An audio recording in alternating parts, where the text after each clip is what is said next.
Bali nasa 8mm pa kasi ang sukat niyan mga ka-GM to. Ito yung pinansukat natin 8mm. Yung pansukat natin sa sa brake pads. Yan makikita ninyo. So 8mm pa siya kaya makapal pa yan. So ito na po yung ating bago na cabin air filter sa AC filter sa kanyang aircon. Hello, isang mapagpalang araw muli sa ating lahat mga ka-GM. So ito mayroon na naman isang GMC Yukon nating ginagawa Yan siya, bali beef engine. So tapos ito tinanggal natin yung kanyang gulong mga ka-GM, yung 4 na gulong. Tapos i-check natin yung kanyang preno kasi yun ang complaint ng customer natin. Check brake condition daw. So tinignan natin yung kanyang mga brake pads ay okay naman siya. Tapos yung kanyang rotor disc ay okay naman, makinis naman siya. Ganon din sa likuran Tapos ang bali sa pang complaint nito mga ka-GM, ito yung kanyang job card So ayan po, bali check brake condition. Tapos easy low cooling, not cooling. Yun yung nila, yun yung complaint ng customer natin. So siyempre una nating titignan dito yung kanyang AC filter dito sa passenger side sa harapan bali binuksan lang natin itong kanyang glow box dito sa passenger side banda. Ito binuksan natin at ibaba natin itong kanyang glow box.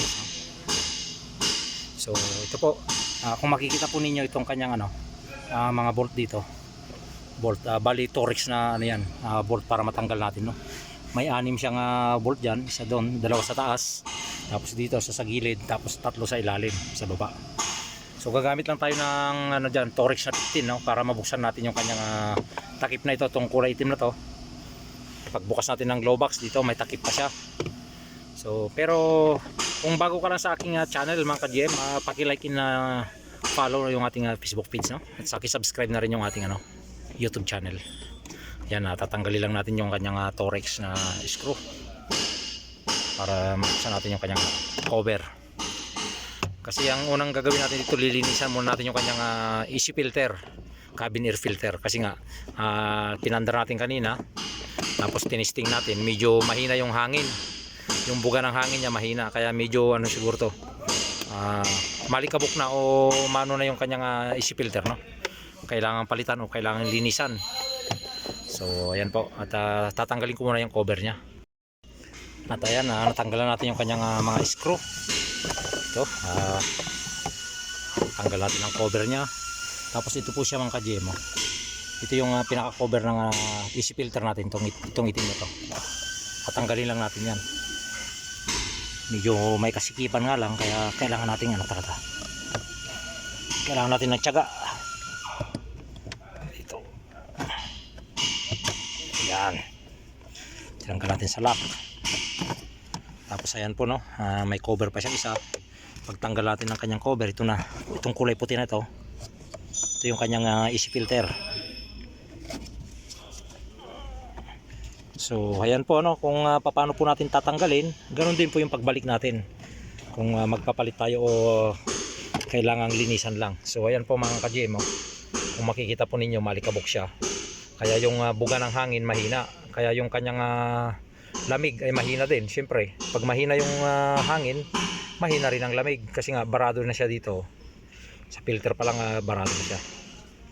So titignan po natin kung mayroong dala-dala yung customer natin o mayroon siyang mabibili at papalitan na lang natin yan. Nire-request natin na papalitan siya ng bago para maganda yung lamig ng kanyang aircon. So ito na po yung ating bago na cabin air filter sa AC filter sa kanyang aircon dito. Tapos binugahan natin ng hangin yung kanyang pinaka blower diyan para malinis siya bago natin ilagay itong bagong filter. So ayan po, at ilalagay ko muna siya kasi medyo masikip yung pinaka niya kaya hindi nailagay pagka naka-video tayo. So ito inalagay na natin yan.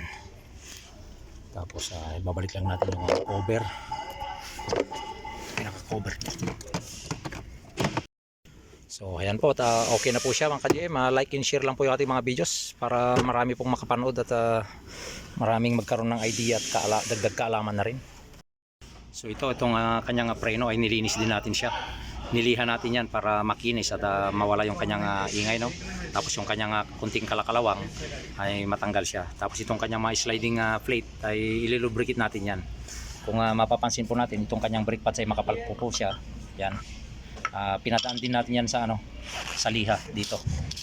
Para makinis siya, no? Bali nasa 8mm pa kasi ang sukat niyan mga ka-GM to. Ito yung pinansukat natin, 8mm. Yung pansukat natin sa sa brake pads. Yan, makikita ninyo. So 8mm pa siya, kaya makapal pa yan. At yung condition niya ay ayos na ayos. So ayan yung mga ginawa po natin dito sa GMC Yoko na ito. Ganon din sa likuran na lilinisan din natin doon.